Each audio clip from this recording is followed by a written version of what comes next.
présentation de bienvenue pour introduire cette première petite soirée inaugurale pour discuter de nos et vos visions à tous, de qu'est-ce qui est pour vous un autre monde, qu'est-ce qui est pour vous la mise en action vers cet autre monde, ou en tout cas, qu'est-ce que vous faites déjà, ou qu'est-ce que vous aimeriez faire à l'avenir pour tendre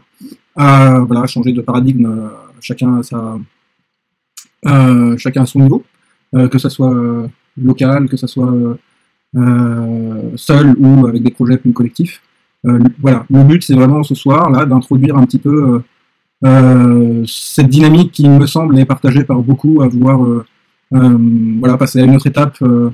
ce qu'on a connu ces 2 dernières années où on a connu de belles choses, à se rassembler, à connaître de nouvelles personnes. Ici à UNM ou chez d'autres collectifs, voilà, il y a de belles choses qui se sont produites tout de même dans cette période. Et ce que je remarque d'un point de vue global, que ce soit voilà, avec cette dynamique qu'on a ce soir, ou bien sur différents d'autres groupes, mais pas forcément collectifs, hein, différents autres groupes ou collectifs, etc., il y a véritablement, en tout cas c'est ce que je ressens, cette envie d'aller maintenant vers l'avant à construire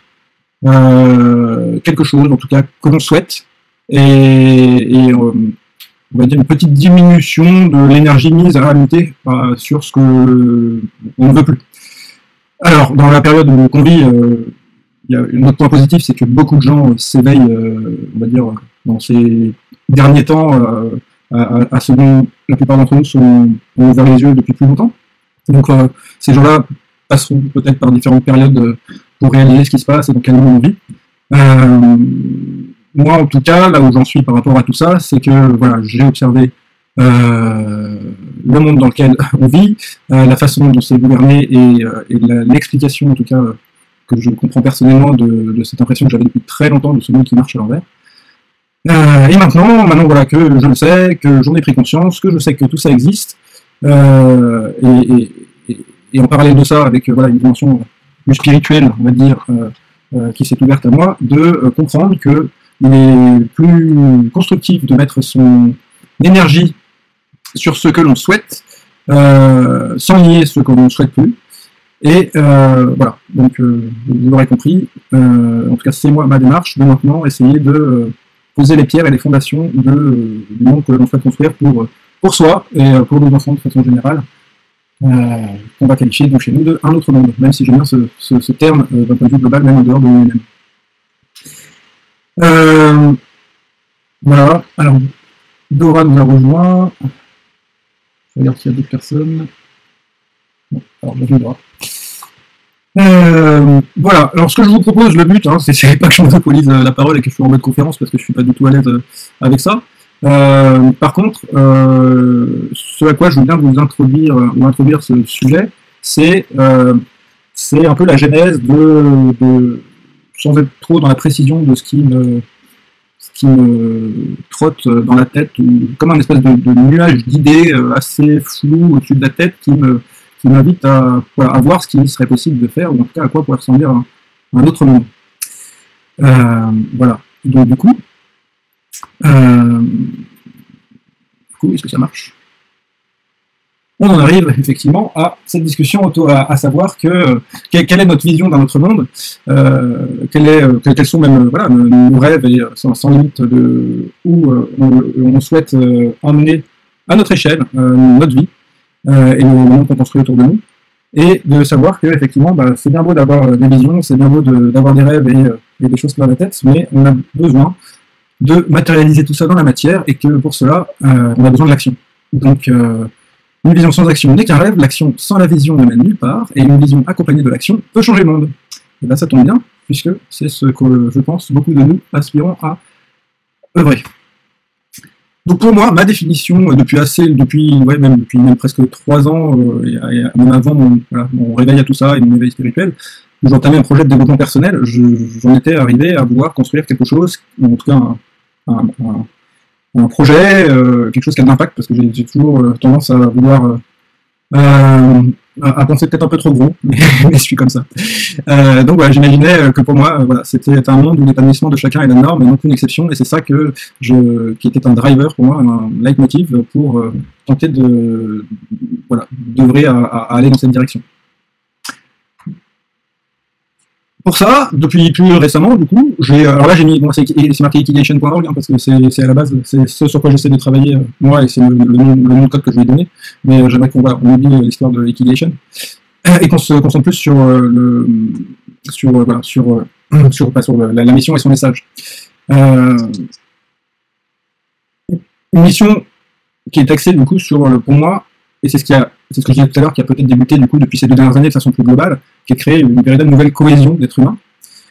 et à mon sens, dont la souveraineté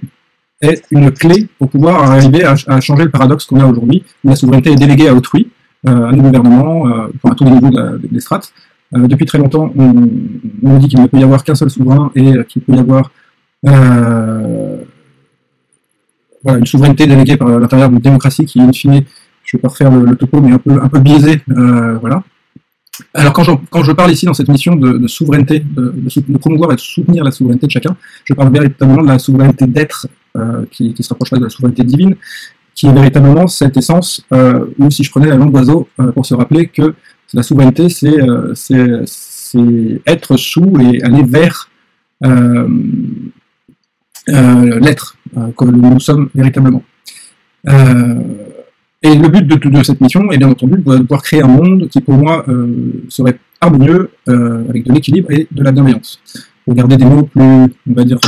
larges que parler de monde d'amour et tout ça, même si bien sûr je le porte dans mon cœur. Quand on parle de souverain, on nous a toujours dit qu'il peut y avoir qu'un seul souverain, d'ailleurs c'est ce qu'on trouve dans le dictionnaire, il peut y avoir qu'un seul souverain, un pays est souverain, il peut y avoir qu'un seul roi, on peut trouver des études philosophiques qui comprennent que si à partir du moment où il y a 2 souverains, il n'y a plus de souveraineté, puisque le souverain est celui qui normalement a tous les pouvoirs, donc si on a 2, ça casse le truc. Donc cette notion de souverain, d'un point de vue, on va dire, souverain divin, ou souveraineté d'être, que l'être humain a toujours été, mais a oublié, c'est le fait que lorsqu'on est respectueux de sa souveraineté, on est respectueux de soi déjà. De soi en majuscule, donc c'est vraiment la définition de qui l'on est, d'un point de vue bien plus grand que nous, dans notre vision de petit humain. Et donc quand on a réalisé ce qu'était le soi, on peut facilement du coup arriver au second point, qui est quand on se respecte soi, et bien intrinsèquement, de l'union que cela en résulte, et du tout qui est en nous, ça amène forcément le respect des autres. Et du coup, être respectueux des autres, c'est ça, et de savoir que tout est en nous, implique intrinsèquement du coup le respect du tout, d'où le fait que en fait des êtres, on va dire humains individualisés, souverains, mais conscients de ce qu'ils sont, de par leur unité originelle, peuvent aller dans la même direction tout en préservant chacun leur souveraineté en toute logique. Donc pour moi, c'est pour ça que je place la souveraineté comme un élément clé, à mon sens, de cette vision que je porte du nouveau monde. Et voilà, dans cette vision-là, c'est qu'on voit la voie vers un monde de paix et d'harmonie. Donc ça peut paraître utopique, mais il faut se rappeler que dans cette conception, et en tout cas mes réalisations personnelles, j'ai foi au fait que aucune utopie n'existe, et que l'utopie se matérialise par les limites qu'on se donne à nous-mêmes, et par rapport aux oublis de ce que nous sommes véritablement. Donc le but est, comme j'ai dit tout à l'heure, de créer une cohésion. Donc une cohésion, c'est aussi une synergie d'êtres humains, donc se regrouper par rapport à tout plein de personnes qui, effectivement, depuis un moment, s'éveillent, commencent à réaliser ce genre de choses, du fait que nous sommes bien plus que notre petite personne, qu'il y a, que quelle que soit la façon dont chaque personne le comprend ou à foi, il y a un lien quand même qui se crée entre toutes ces personnes, je dirais même par rapport à quelles que soient les religions, les non-religions, les foi ou quoi que ce soit, on a véritablement une synergie d'êtres humains qui grandit de jour en jour, et qui s'accélère à mon sens du fait de ce que l'on vit, et c'est du coup pour moi le côté du verre à moitié plein des situations qui peuvent être vues comme dramatiques en ce moment. Donc cette synergie d'êtres humains, on a besoin de la mettre en action, comme on disait tout à l'heure, il ne se passe rien si on ne se met pas en action.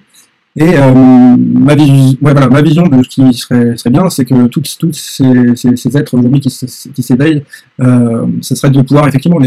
qu'on puisse tous se réunir, créer cette synergie pour partager et mutualiser tous nos rêves, nos envies de construction de nouveau monde, parce que je pense qu'on est bien plus nombreux qu'on le pense, en tout cas avoir le rêve d'autre chose et être capable de mettre des mots sur quel serait ce rêve d'un monde qu'on pourrait qualifier de paradisiaque, en tout cas, voilà, pour chacun sa définition. Mais en tout cas, il y a matière à partager entre toutes nos visions, à mutualiser les actions qu'on peut imaginer faire pour y arriver, plutôt que de faire les choses dans son coin, et tout ça pour aller vers un monde, in fine, plus juste et respectueux de la dignité humaine, là où aujourd'hui on en est bien loin. Alors comment tout ça est issu en fait d'un petit travail de charte que j'ai réalisé et que j'ai porté à cœur, mais parce que je pense que là ce sont des clés pour pouvoir tendre vers une telle utopie. Pour rappel, une mission telle qu'elle est proposée là, elle est volontairement,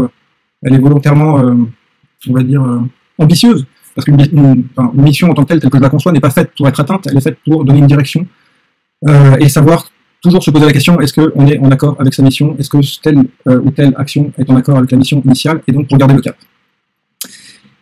Donc, vis-à-vis de la mission dont je parlais avec la souveraineté qui est pour moi essentielle, je pense que, du coup, voilà, je ne sais pas comment encore, mais qu'il est essentiel d'inviter à ce que chacun puisse reconnaître véritablement qu'est-ce que c'est que cette souveraineté, et pouvoir se repositionner lui-même par rapport à ça, afin de pouvoir véritablement en fait, apprendre à dire non à ce qu'on ne veut plus, et se dire qu'on a le droit de dire oui à ce qu'on veut, et en fait de se mettre en action pour aller vers là où on veut, tout en voilà, tournant le dos à ce qu'on ne veut plus. Et ça, si beaucoup de monde sur la planète entière réalisait en fait qu'on est capable de beaucoup de choses à partir du moment où on sait dire non, il y a beaucoup de choses déjà qui changeraient dans un sens beaucoup mieux qu'aujourd'hui, à mon sens. Après, secondement, c'est effectivement donc, du coup, comme moyen pour aller dans ce sens, c'est l'invitation à ce que les gens puissent, à mon sens, réaliser que, ce que je disais tout à l'heure, qu'il est essentiel de poser son énergie sur là où on veut aller, plutôt que dans la lutte de ce qu'on ne veut plus, parce que énergétiquement, on tend à continuer de le faire exister. Donc je vais accélérer sur les points, comme ça on ira plus vite sur la discussion entre nous. Troisièmement, c'est comme voilà, valeur et pointe, donc pour moi c'est l'invitation effectivement à l'amour de notre prochain. Ça peut paraître effectivement un peu gnangnan ou pour certains qui ne le comprendraient pas, mais à mon sens en fait voilà, ça donne quand même une chose importante à ce que les gens puissent comprendre que c'est quand même clé pour réharmoniser le monde dans lequel on vit. Et surtout pour en fait s'éloigner de ces sociétés qui nourrit la division de partout, qui est justement en fait la source, une des sources de ce monde qui tourne à l'envers. L'invitation à l'unité, ça peut paraître encore quelque chose qui paraît utopique ou quoi que ce soit, mais en fait voilà, le maximum de gens dont je pense de comprendre de que cette unité elle est possible, elle est intrinsèque à ce qu'on est. Et donc, ces liens humains fédérateurs, en fait, ce sera là aussi la clé pour pouvoir véritablement changer le monde de demain. Et l'invitation au don de soi, au service de tous, qui je pense est important, dans le sens que aujourd'hui, c'est ce qui éloigne les gens d'un véritable épanouissement dans leur vie, pour beaucoup, quelle que soit leur activité ou leurs moyens financiers ou ce qu'ils gagnent dans leur vie. C'est parce que voilà, on a une société qui s'est véritablement éloignée, voire qui n'a jamais tendu à reconnaître ce que sont les gens qui sont tous différents, qui ont tous des capacités à apporter au monde, des intérêts, des facultés, etc., pour lesquels il n'y a pas de case, chacun est différent, mais chacun a intrinsèquement quelque chose à apporter au monde. Et moi, c'est ce que j'appelle l'art des gens,